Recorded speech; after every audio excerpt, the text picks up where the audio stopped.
Hey guys, Chris here with 44 Tackle. After the new Sprinker frog has come out, we've had a lot of phone calls to see if it's been in stock, and we've been unable to get it in stock. So, what we did was we looked around the shop and found out that we had some of the things in the store that we could probably get close to it.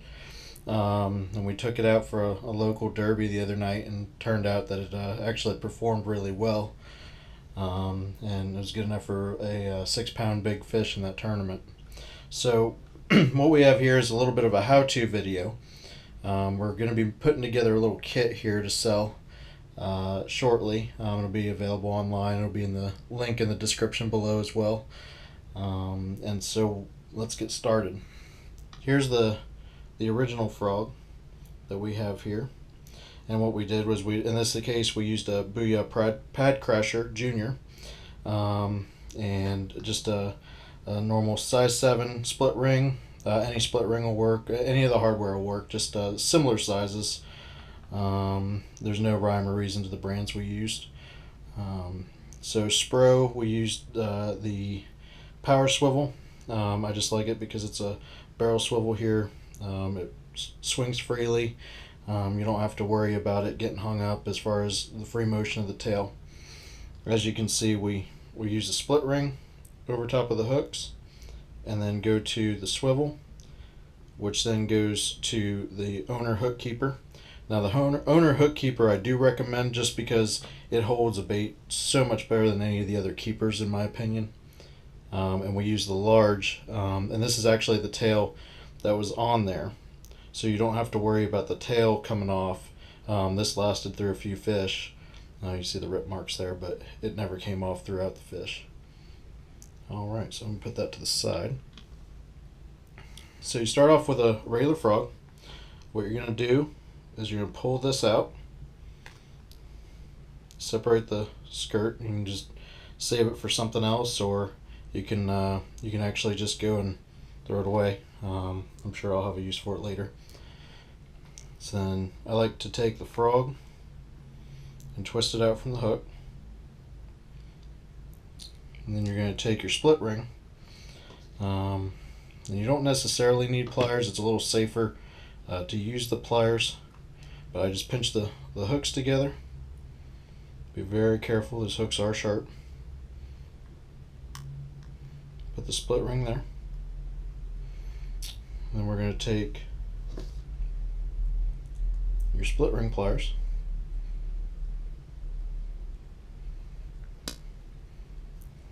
and you add your swivel.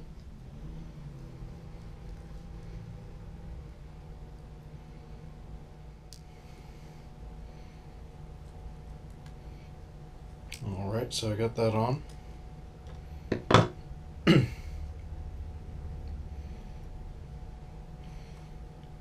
And then you're going to take your owner centering pin. You're just going to put that through the other side of that swivel. Oh, if I don't drop it.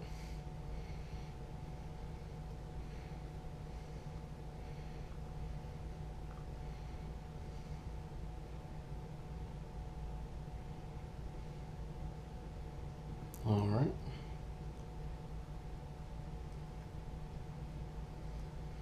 That's pretty much the rig right there. And then I like to, since you took the skirt out, now you've got 2 holes there that you have to fill. And I use this 3M super glue. It's actually the gel version. It seems to hold up a little bit better than the liquid. And so what I've done is you'll just go through here, just put a little drop in there, just till it starts protruding. I like to smooth it out there. And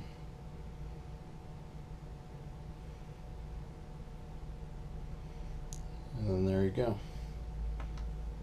So now, once that's all done, you move this to where the swivel is going to come out in between the 2 hooks instead of below. You can let it hang below. It's not going to make too much of a difference. I just prefer it up a little bit higher because it gets a little higher in the water column. You'll center your frog.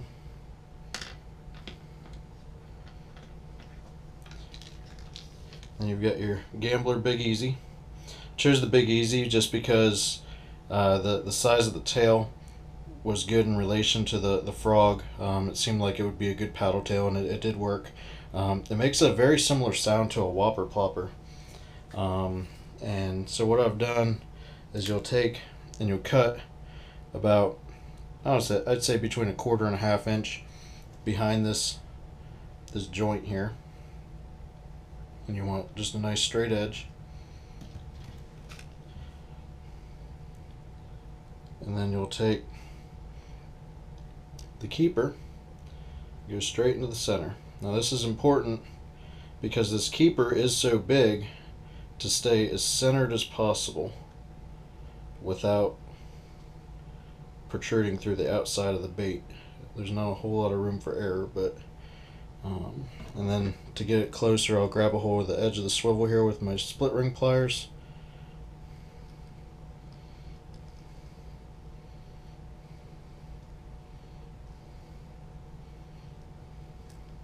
And then there you go. When this is going through the water, this tail right here will go and spin freely, making that whopper plopper style sound. But now you've got a weedless bait, whereas the whopper plopper with the treble hooks, anytime you really touch grass, you have to rip it through or you'll get hung up or fouled up. This makes it to where you can run it straight through almost anything and not get hung up. Sometimes this will flip over in the pads a little bit, but as far as catching fish, it definitely catches fish, and it was proven and it works. But we have all the stuff here at 44 Tackle here in Inverness, Florida, or on our website, fishingsupercenter.com. And we're going to come out with a couple kits here soon that we'll have available online, probably in the next couple days or so. So stay tuned and follow us on Twitter, Instagram, and check us out on our website, fishingsupercenter.com or 44tackle.com.